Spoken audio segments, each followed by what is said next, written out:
Hey guys, Tim with Defense Mechanisms. I want to take a couple minutes today and look at sling positions. I see a lot of weird things that guys do on sling, and I just want to talk about them and maybe help you guys not be the guy doing the weird shit, right?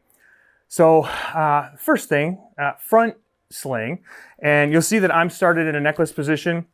That's because most of the carry positions that I'm doing require me to be necklace. If I go to high carry, high ready position, it's really hard to accomplish that with my arm swum into the sling. So you'll see me run around shoot house class or something like that, just in a necklace. So with the sling just in a necklace, I have definitely seen guys that think that this is front sling. So I have some problems with just dropping the rifle and calling that a sling position. Definitely, it gives me access to my pistol. So if you're in an extreme emergency where you need to transition and immediately solve a problem, at the end of the day, am I going to tell you you're wrong for dropping your rifle in this position? No. But this certainly causes some problems. And I see guys do this for a lot of things that are not immediate emergency transitions, right? The rifle is very floppy in this position. You can see it just switch sides. It's not controlled at all. A lot of guys talk about getting hit in the old dick here. That's a problem from this position. The other thing that this is a problem for is if the rifle is in this position, the pistol probably is in my hand because I really needed it, right? If I'm transitioning, I really needed it. I had to do something right now. And if you use your pistol, you might have to reload it. And depending on where you keep your mags, a lot of guys are starting to move those speed reloads for the pistol around to the front. You know, you're seeing a lot of angled mags around the front. So if you just drop your rifle here and you have to do an emergency reload with your pistol, this can become a problem, right? This rifle can be in the way. Pistol's out of the way. Another consideration with this is even if you only have a strong side safety, which I'm sure you've seen me talk about a few times, how it's much safer to only have a strong side safety because you have the ability to keep that safety away from your body and not getting swept off on kit. So if you just drop your rifle in this, kind of makeshift necklace front sling, the safety is against your body and it has the chance of getting swept off on your gear and your kit. The more kit you have on, the more likely that is to happen, especially because this position lets the rifle move a lot. And so I don't think this is the best way, right? What you'll see as the next evolution, the better than just drop the rifle, is you'll see guys swim in and drop the rifle. This still isn't the answer, but it certainly gives a little more stability, keeps the rifle pinned more. It doesn't stop the safety from being against my body, and it doesn't stop the rifle from obstructing any frontward mounted pistol reloads if I'm having to use my pistol for emergency transition. So what we teach, what Joe teaches us and we now tell you, is that when you go to front sling, we're gonna do that by swimming in, just like we did before, but then as the rifle goes down, we're gonna roll it. We're gonna roll it to our side. This does a couple things for us. One is it opens up this front real estate where our pistol reload probably is. It rotates the safety away from our body. And then you'll see here, I have a magazine in place to demo this. Now the gun is very flat against my body. It's positioned as vertical as I can get it. That's really important, right? This sling position is akin to a carry position where I want the muzzle to be controlled as straight down as possible. Because I can't carry the rifle just off a sling point here, right at the very end, a single point, it would just be a swinging mess, right? I'm not going to get perfectly vertical up and down, but this is the best I can get. And so running a front sling position like this protects the safety from getting accidentally swept off. If you have an ambi safety on your rifle, you're just wrong. Take it off, switch to strong side, problem solved. This also opens up that front real estate again if you have to do pistol reloads and keeps the rifle from moving around as much and it's not hitting you in the junk. So that's front sling. Rear sling. We see a lot of issues with the rear sling. A lot of guys want to sling the rifle over their back. Problems I have with slinging the rifle over your back. Somewhere over here is a rifle. And there it is. As I do that, you can see that everybody in the vicinity gets a little bit of muzzle, right? There is no slow throw the rifle over your back for rear sling that controls the muzzle and is safe to do with people around. It's not a thing, right? The other problem with throws the rifle over your back, safety's still against your back. It's going to get swept off at some point. Gear's going to get in there at some point.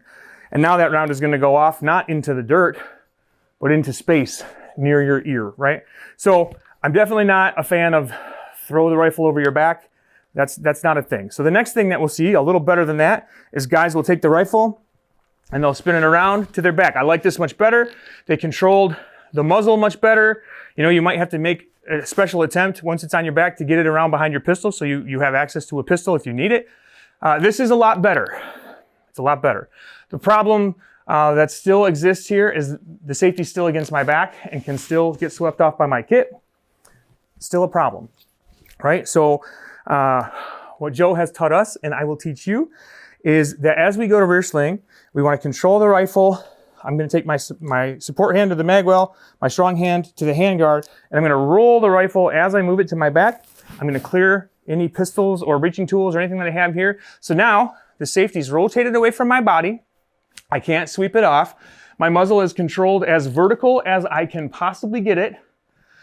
And the only thing left to do here is to cinch this down. Now I find that I have to take the weight of the rifle off to really cinch my sling down.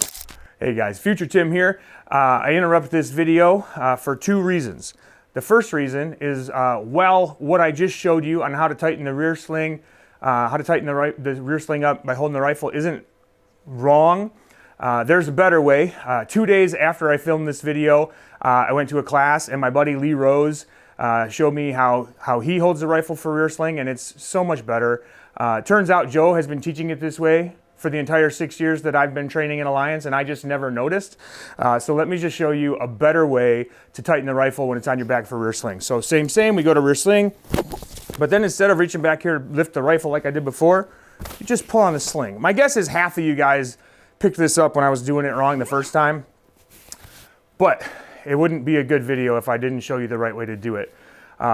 So this is one of the reasons that I'm here today, is to show you guys the simple way to tighten the rifle up on your back. The other reason I'm here is my buddy Lee Rose, the guy who showed me this a couple weeks ago in class. A week or two after that, his house burned down. And Lee Rose has been a good friend of mine for a number of years now. He's a lieutenant in Alliance Police Department where I train all the time. He's the team leader on their SWAT team. So he and I have spent hundreds, if not thousands of hours training together. And I just want maybe to give you guys an opportunity to help him out. He lost everything in a house fire, and we're going to link his GoFundMe here and have that down in the description. But just, we'd love if you guys could help him out as he tries to rebuild and recover from that. Anything you guys could do would mean a great deal. All right, back to past Tim as he finishes up this video. This keeps this on my back. It's not moving around. It allows me to do things with my hands. Anytime we're going hands-on with someone, the rifle needs to be on our back. Most of our breaching operations need to happen with the rifle on our back. It gets the rifle out of the way. I've seen guys swing the ram with the rifle, especially in this ridiculous front sling position here. They swing the ram and the rifle slides right in front. I've seen guys break their stuff real bad doing that. So most of our breaching operations are going to happen with the rifle on our back. This should give you guys a pretty good look at some considerations to make when slinging the rifle on your body. I want to talk about a couple considerations as to setting up the sling on your rifle. You'll see that I'm running the sling as far forward on my handguard as possible, literally as far forward as humanly possible. On my stock, I'm running it as far rearward as it will allow. And this is going to give me the most vertical presentation, right? By holding it at the very two ends, when I go to this front sling position, I'm going to be holding the rifle as vertical as possible. We definitely see guys a lot of times want to do the modified single point, 2-point, where they run the handguard QD all the way back to the receiver, and they run the buttstock QD all the way forward to the receiver. And what that gives you is it gives you a sling only slightly less crappy than a 1-point sling. And what will definitely happen as you hang off these 2 points is it's very naturally not going to let your rifle hang as straight. It's going to twist things. You put it on your back in this position, it's going to twist things. And so people like that. It's a little easier to do a few things with the sling like that, but really the solution to any kind of movement with the sling is to necklace the sling. So you don't need to have some weird setup with your 1.5 point sling. I don't know what you'd call that, but understand the job of the sling is to hold the rifle as vertical as possible while giving you the ability to use your hands, whether it's for your pistol, whether the rifle's on your back to do breaching operations or to render aid to one of your partners or a civilian citizen that's injured, right? These positions just give us the tools to do our job, right? Putting the rifle in front sling is not my job, but the rifle needs to be in front sling so I can transition to my pistol, so I can control the safety away from my body, so that I have access to my speed reload pouches, these types of things. And the closer together your sling gets, the closer to a 1 point you get, the less muzzle control you're going to have, the more everybody's going to get a muzzle Oprah Winfrey style. So I hope that helps you guys just get a couple maybe tips and tricks around how to sling the rifle and how to set it up. If you guys have any questions, hit us up, contact@defensemechanisms.com. Leave a comment down below. We'd love to hear from you guys. If you guys have product ideas or there's a product that you need for your job, for your team, for patrol, whatever you guys do, reach out. We love to hear from you. Tons of our product ideas come from you guys. We work on a bunch of product development with small teams from small agencies. Like we're not just doing this for the big guys. Like we want to make the products that make your job easier. And you guys are the ones with the best ideas. So if you have ideas for products or things you need, reach out. I'd love to hear from you. Otherwise, I'll see you guys on the next one.